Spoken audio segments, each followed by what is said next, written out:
Selamat datang kembali di pembahasan mendalam kita. Hari ini kita bakal selami bagian yang menurut saya pribadi sangat menggugah dari buku Humankind-nya Rutger Bregman. Kita masuk ke bagian kelima, judulnya The Other Cheek, atau kalau diterjemahkan ya, memberikan pipi yang lain. Fokus kita di bab 16 dan 17. Iya, betul. Bagian ini memang menantang banget ya. Benar. Intinya kan, bagian ini ngebahas cara-cara yang mungkin awalnya kedengaran aneh atau malah naif gitu ya. Buat ngatasin benci, prasangka, konflik. Sumber kita ya dari kutipan-kutipan penting di dua bab ini. Nah, misi kita hari ini, kita mau coba bongkar nih, gimana sih kontak antar manusia, terus empati tapi yang dipakai secara cerdas.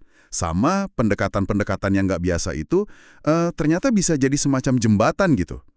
Kita bakal lihat contoh nyata, mulai dari Afrika Selatan, terus suasana aneh tapi nyata di Perang Dunia Pertama, sampai strategi unik di Kolombia sana. Iya, menarik banget karena bab-bab ini kayak mendobrak asumsi umum gitu ya.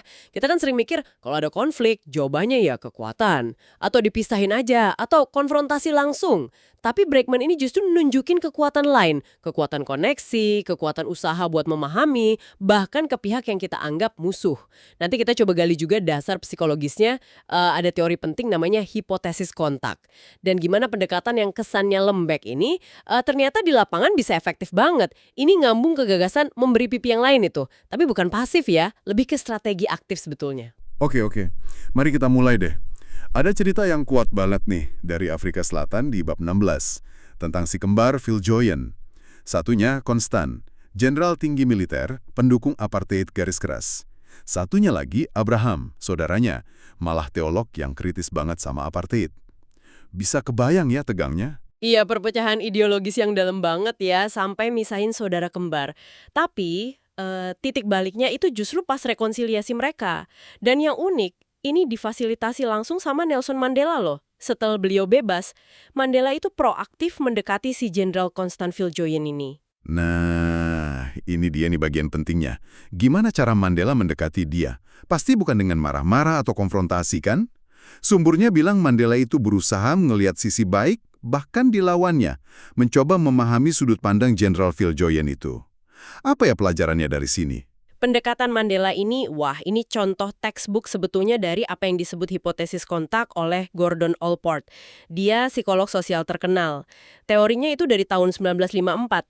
Intinya gini, prasangka antar kelompok itu bisa loh berkurang secara signifikan, tapi kalau interaksinya terjadi dalam kondisi tertentu. Oh, ada syaratnya ya. Kondisi gimana tuh? Iya, ada syaratnya. Pertama, statusnya separa dalam situasi kontak itu. Terus, mereka punya tujuan bareng, perlu kerjasama buat capai tujuan itu. Dan yang penting juga, ada dukungan dari otoritas atau institusi. Kayak dukungan Mandela dalam kasus ini. Jadi nggak bisa sembarang kontak aja ya. Harus ada semacam desain kontaknya gitu. Tepat. Dan ada cerita menarik nih soal teori ini.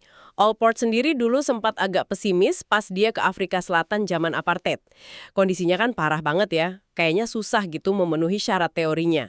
Tapi muridnya, Thomas Pettigrew, beberapa dekade kemudian dia bikin meta-analisis. Jadi dia ngegabungin hasil dari banyak banget studi. 515 studi independen tentang kontak antar kelompok. 515. Wah, banyak banget itu. Banyak banget. Ini nunjukin buktinya tuh luas dari berbagai konteks di seluruh dunia. Dan temuan utamanya itu signifikan banget. Ternyata, secara umum kontak antar kelompok itu jauh lebih sering hasilnya positif. Artinya mengurangi prasangka dibanding hasil negatif. Oh ya. Padahal kan kita seringnya ingat yang negatif ya. Kalau ada pengalaman buruk sekali aja, itu yang nempel. Betul, itu bias ingatan namanya. Tapi data agregatnya nunjukin sebaliknya.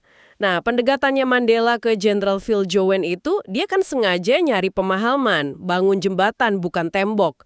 Itu secara efektif ya menciptakan kondisi-kondisi yang disebut Allport tadi. Jadi Mandela itu bukan naif, tapi strategis sebetulnya. Kayaknya pola ini kejadian di mana-mana ya. Sumbernya juga nyebut contoh lain kan. Misalnya di Amerika, pendukung kebijakan keras di perbatasan Meksiko, itu katanya sering tinggalnya jauh dari perbatasan. Lingkungannya juga kurang beragam. Iya, sama di Inggris juga gitu. Pemilih Brexit cenderung tinggal di area yang kurang beragam. Sebaliknya, ada studi di Belanda tuh. Katanya di antara warga kulit putih, tingkat Islamofobia itu lebih rendah kalau mereka sehari-harinya lebih banyak interaksi sama rekan kerja Muslim. Jadi kayak kalau nggak pernah ketemu, nggak pernah ngobrol langsung, lebih gampang percaya sama stereotip atau kabar buruk gitu ya? Bisa dibilang gitu. Kayak ada ruang kosong yang gampang diisi sama prasangka. Sementara kontak nyata yang positif itu bisa menantang stereotip itu. Tapi sesimpel itukah? Tinggal pertemukan aja terus beres gitu masalah prasangkanya. Nah, ini dia poin pentingnya. Kontak itu bukan sihir, bukan peluru ajaib. Sumbernya juga ngingetin, keragaman itu kalau nggak dikelola baik, malah bisa ningkatin ketegangan loh. Apalagi kalau interaksinya minim, atau perubahannya terlalu cepat, orang jadi ngerasa terancam, atau nggak punya waktu buat adaptasi dan bangun hubungan. Jadi ada resikonya juga ya? Ada. Contohnya di Belanda lagi nih. Awalnya ada protes keras pas pengungsi datang ke beberapa kota. Tapi setelah beberapa waktu, interaksi mulai terjadi. Mungkin anak-anaknya sekolah bareng, ada kegiatan bersama. Sikap permusuhan itu pelan-pelan berubah. Sampai pas pengungsinya mau dipindah lagi, sebagian warga lokal malah sedih, merasa kehilangan. Oh, wow. Jadi kualitas sama durasi kontak itu ngaruh banget ya? Ngaruh banget. Makanya perlu kontak yang bermakna. Bukan cuma papasan di jalan, tapi ya interaksi yang ada isinya.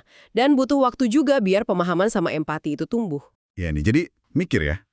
Buat Anda nih yang lagi dengerin, coba deh direnungkan. Dalam lingkaran pergaulan Anda, di komunitas atau bahkan dari media yang Anda konsumsi, ada nggak sih kelompok lain yang jarang banget Anda ketemu langsung atau dengerin langsung perspektifnya? Iya, dan coba pikirin, gimana ya kemungkinan kurangnya kontak yang bermakna ini mungkin secara nggak sadar ikut ngebentuk persepsi atau bahkan prasangka Anda. Ini bukan soal nyalahin ya, tapi lebih ke kesadaran diri aja. Pemikiran bagus tuh. Oke, sekarang kita geser yuk ke bab 17. Ini kita dibawa ke situasi yang lebih ekstrim lagi. Medan perang. Ada peristiwa yang luar biasa banget, gencatan senjata Natal di Perang Dunia Pertama tahun 1914. Bisa diceritain dikit nggak suasananya gimana waktu itu? Waduh, ini salah satu momen paling surrealis ya dalam sejarah perang modern. Bayangin aja, udah berbulan-bulan pertempuran brutal di front barat, kondisi paritnya mengerikan banget. Tiba-tiba, pas malam Natal dan hari Natal, di banyak titik di garis depan, pertempuran itu berhenti sendiri gitu aja. Spontan. Tentara dari pihak Inggris, Prancis, Belgia, Jerman, mereka keluar dari parit bukan buat nembak, tapi buat ketemu di tengah-tengah, di tanah tak bertuan itu. Ketemu? Terus ngapain mereka di sana? Ini kok kedengarannya kayak di film ya? Susah dipercaya. Justru itu, mereka ngelakuin hal-hal yang manusiawi banget. Tukeran hadiah kecil-kecilan, kayak rokok, kancing seragam, makanan kaleng. Mereka nyanyi lagu Natal bareng. Kadang bahasanya beda, tapi melodinya kan sama. Bahkan ada laporan main bola dadakan loh antara tentara Jerman sama Inggris. Ini benar-benar momen di mana rasa kemanusiaan bersama mereka itu ngalahin identitas tentara yang harusnya musuhan. Gila sih. Padahal kan waktu itu propaganda perangnya lagi kenceng-kencengnya ya. Justru itu kontrasnya. Di negara masing-masing, musuh itu digambarkan kayak monster, nggak manusiawi. Para jenderal, politisi teriak-teriak soal benci, soal harus perang sampai mati. Ada kutipan surat tentara Inggris yang Brackman tulis, isinya kira-kira gini. Setelah ngobrol sama mereka, tentara Jerman, saya jadi ngerasa laporan di koran-koran kita itu pasti banyak yang dilebih-lebihkan. Wah, jadi kontak langsung itu bisa ngancurin propaganda ya? Jarak. Pas tentara itu lihat musuh dari dekat, dengar suaranya, berbagi rokok. Mereka nggak bisa lagi lihat lawannya itu cuma sebagai target abstrak atau karikatur jahat dari propaganda. Empati itu tumbuh alami dari tatap muka. Sebaliknya, jarak baik fisik maupun psikologis itu lahan subur buat benci dan dehumanisasi. Ini relevan banget loh sama zaman sekarang. Relevan gimana tuh sama era digital kita? Coba pikirin soal troll internet atau penyebar kebencian di medsos. Mereka kan seringnya anonim, jauh secara fisik. Jarak ini bikin mereka gampang banget ngomong kasar, ngerendahin orang lain. Karena mereka nggak lihat langsung dampaknya ke korban sebagai manusia utuh. Nggak ada tatap muka. Dehumanisasi jadi lebih gampang kalau nggak ada koneksi manusiawi yang nyata. Nah, gencatan senjata Natal ini kayak pengingat kuat kalau kedekatan itu bisa jadi obat penawar racun dehumanisasi. Oke, masuk akal. Yang menarik juga, gimana reaksi para petinggi waktu itu. Banyak jenderal sama politisi nganggap gencatan senjata spontan ini cuma mitos. dilebih-lebihin, atau malah dianggap pengkhianatan, pembangkangan. Mereka kayak nggak suka gitu ada narasi damai yang muncul dari bawah, dari prajurit biasa. Ini nunjukin ada resistensi dari institusi terhadap ide kalau musuh itu ya manusia biasa juga kayak kita. Luar biasa sih cerita itu. Nah sekarang kita lompat nih ke era yang lebih modern. Konteksnya beda lagi, Kolombia. Bab 17 juga bahas kampanye yang unik banget dari agensi iklan Mullen Law buat ngedorong demobilisasi anggota FARC. Itu kelompok gerilya Kolombia yang konflik sama pemerintah udah puluhan tahun ya. Iya, FARC itu konfliknya panjang banget. Nah, pendekatan Mullen Law ini benar-benar di luar pakem militer atau politik konvensional. Mereka nggak pakai ancaman atau propaganda tandingan yang keras. Tapi milih jalur empati, koneksi emosional, ini nyambung lagi ke semangat memberi pipi yang lain tadi. Bukan balas kekerasan dengan kekerasan, tapi dengan sesuatu yang beda banget. Contohnya gimana tuh taktik mereka? Penasaran banget. Oke, salah satu yang paling terkenal itu Operasi Natal. Jadi pas mau Natal, tim Mullen Law ini masang pohon-pohon Natal raksasa, tingginya puluhan meter, di tengah hutan belantara, yang jadi jalur geraknya FARC. Pohon Natal di tengah hutan markas gerilyawan. Serius? Serius? Pohonnya dihias lampu-lampu yang nyala kalau ada gerakan deket situ. Terus ada spanduk gede, pesannya nyentuh banget kayak kalau Natal aja bisa datang ke hutan, kamu juga bisa pulang ke rumah. Demobilisasi. Pas Natal segalanya mungkin. Wow, gila idenya. Terus gimana hasilnya? Ada yang tergerak? Hasilnya ngejutin. Sebulan setelah kampanye itu jalan, sekitar 331 anggota FARC nyerah. Banyak dari mereka ngaku ya tersentuh sama pesan harapan, kangen rumah yang dibangkitkan pohon Natal nggak terduga itu. Ini nunjukin gimana simbol yang kuat sama pesan yang pas itu bisa nembus pertahanan ideologis. Keren banget. Itu baru satu ya? Ada lagi nggak? Ada lagi? Mereka kan tahu ya pemberontak FARC ini sering pakai sungai buat transportasi dan komunikasi. Jadi mereka bikin operasi Sungai Cahaya. Mereka kerjasama sama penduduk desa di pinggir sungai buat ngehanyutin ribuan bola plastik transparan yang bisa nyala dalam gelap. Bola-bola nyala, isinya apa? Isinya pesan-pesan pribadi dari keluarga para pemberontak atau hadiah kecil buat ngingetin mereka sama kehidupan yang ditinggalin. Bayangin aja, sungai gelap tiba-tiba ada ribuan cahaya kecil bawa pesan harapan dari rumah. Kampanye ini berhasil bikin sekitar 180 pemberontak lagi demobilisasi. Luar biasa kreatif ya. Bener-bener nyentuh sisi personal mereka. Dan mungkin yang paling bikin merinding itu kampanye Suara Ibu. Tim Mullen Law ini berhasil ngumpulin foto-foto masa kecil beberapa anggota FARC dari ibu mereka. Foto-foto itu dicetak gede, dipasang di pohon-pohon di area yang sering dilewatin FARC. Terus ada pesan singkat dari ibunya, "Sebelum kamu jadi gerilyawan, kamu itu anakku. Pulanglah, aku nungguin kamu." Ya ampun, itu pasti ngena banget ya secara emosional. Ngena banget.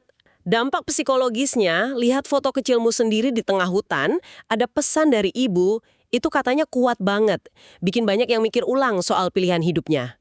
Ini benar-benar pendekatan yang nggak biasa banget. Kalau dari kacamata psikologi atau teori konflik, gimana kita bisa memahami strategi ini? Ini contoh brilian dari apa yang disebut perilaku non-komplementer yang strategis. Maksudnya gini, dalam interaksi sosial, kita kan cenderung responsnya komplementer ya. Agresi dibalas agresi, baik dibalas baik. Nah, kampanye ini sengaja mutus siklus itu. Bukannya balas ancaman FARC dengan ancaman militer lebih gede, yang mana udah dilakuin bertahun-tahun tapi hasilnya gitu-gitu aja, mereka balasnya dengan sesuatu yang nggak terduga sama sekali. Kelembutan, nostalgia, koneksi keluarga, sentuhan kekemanusiaan bersama. Ini implementasi cerdas dari prinsip memberi pipi yang lain. Bukan sebagai kelemahan, tapi sebagai kekuatan yang ngacoin ekspektasi lawan. Jadi bukan sekedar baik hati gitu ya, tapi memang strategi yang diperhitungkan. Tepat sekali. Jose Miguel Sokolov, salah satu orang penting di Mullen Law, di balik kampanye ini dia punya kutipan menarik. Kemurahan hati membuat saya lebih kuat. Ini kan kebalikan total dari logika kekuatan konvensional yang biasanya dominan dalam nangani terorisme atau konflik bersenjata, yang seringnya malah bikin spiral kekerasan nggak ada habisnya. Mereka ini pakai pemahaman mendalam soal psikologi manusia butuh koneksi, ikatan keluarga, kangen rumah, sebagai senjata perdamaian. Keren kan? Keren banget sih. Lalu, kenapa ini penting buat kita tahu? Buat Anda yang dengerin, apa relevansinya? Penting karena ini nantang kita buat mikir lebih kreatif soal cara kita hadapi konflik atau perpecahan. Skalanya bisa macam-macam loh. Mungkin di komunitas Anda, di kantor, atau bahkan di keluarga Anda. Kan respons alami kita kalau hadapi musuh atau orang yang nggak setuju sama kita, ya balas dengan cara yang sama. Ngomel dibalas ngomel, nyerang dibalas nyerang. Tapi contoh dari Kolombia ini nunjukin, kadang respons yang paling efektif itu justru yang paling nggak terduga. Yang nyentuh kemanusiaan bersama. Yang membalikan naskah, gitu.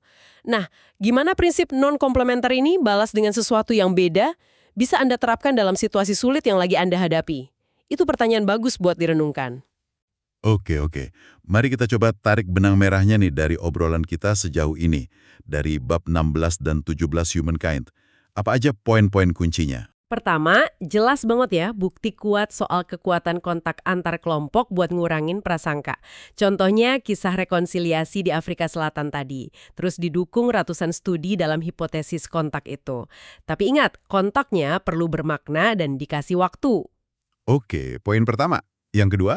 Kedua, kita lihat efektivitas yang mengejutkan dari pendekatan non-konfrontatif, yang fokusnya ke empati dan kemanusiaan. Ini bisa jalan bahkan di situasi sekeras Perang Dunia Pertama atau konflik gerilya puluhan tahun di Kolombia. Ini nunjukin kalau memberi pipi yang lain itu bukan berarti lemah ya, tapi bisa jadi strategi yang cerdas banget. Jadi intinya ngelihat kebaikan di orang lain atau mencoba memahami sudut pandang lawan kayak yang dilakuin Mandela atau tim Mullenlaw itu bukan naif ya. Malah bisa jadi pendekatan yang paling realistis dan strategis buat bikin perubahan positif. Dan ini nyambung lagi ke konsep ketidakcocokan atau mismatch yang Bregman bahas di bagian lain bukunya. Dia kan bilang beberapa naluri evolusi kita kayak kecenderungan bikin kelompok kita vs mereka atau rasa nyaman sama yang udah kenal aja, itu mungkin dulu berguna banget buat bertahan hidup di kelompok kecil pemburu pengumpul. Tapi di masyarakat modern yang gede, kompleks, anonim, terfragmentasi ini, naluri yang sama itu malah bisa jadi sumber masalah. Memicu prasangka, perpecahan, konflik gitu ya? Iya, betul. Nah, strategi kontak dan pendekatan non-komplementer ini bisa dilihat sebagai cara buat mengakali naluri purba kita itu dalam konteks modern. Maksudnya gimana tuh, mengakali? Ya, strategi-strategi yang kita bahas tadi, bangun kontak yang disengaja, pakai empati secara strategis, balas agresi dengan koneksi, itu kan cara-cara sadar buat ngatasin potensi jebakan dari naluri kita vs mereka itu. Strategi ini bantu menjembatani jarak, fisik maupun psikologis yang sering jadi akar dehumanisasi. Sebaliknya, mereka ciptakan kedekatan yang bikin kita bisa lihat lagi sisi kemanusiaan di yang lain. Oke, jelas banget. Terima kasih sudah menyimak pembahasan mendalam kita kali ini. Kita udah menjelajahi bareng kekuatan tersembunyi di balik koneksi manusia dan pendekatan-pendekatan tak lazim terhadap konflik. Seperti yang digali di bagian 5, The Other Cheek, dari buku Humankind, karya Rutger Bregman. Nah, sebagai penutup nih, kami ada satu pemikiran buat Anda renungkan lebih lanjut. Salah satu aturan hidup yang Bregman tawarin di akhir bukunya kan, bersikaplah realistis. Tapi dia ngedefinisiin realisme itu bukan sebagai sinisme terhadap sifat manusia loh, malah sebagai pengakuan akan potensi kebaikan dan kerjasama yang juga ada dalam diri kita. Mengingat bukti-bukti yang udah kita obrolin hari ini, dialog yang bikin transisi damai di Afrika Selatan, gencatan senjata spontan di tengah perang brutal, kampanye empati yang meluluhkan hati gerilyawan Kolombia, plus data ratusan studi kontak antar kelompok pertanyaannya, jadi gini. Seperti apa sih realisme sejati itu dalam melihat dan menangani konflik di dunia Anda? Jangan-jangan pandangan sinis yang sering kita anggap realistis itu justru yang paling jauh dari kenyataan soal potensi manusia buat berubah dan terhubung. Coba terus digali ya.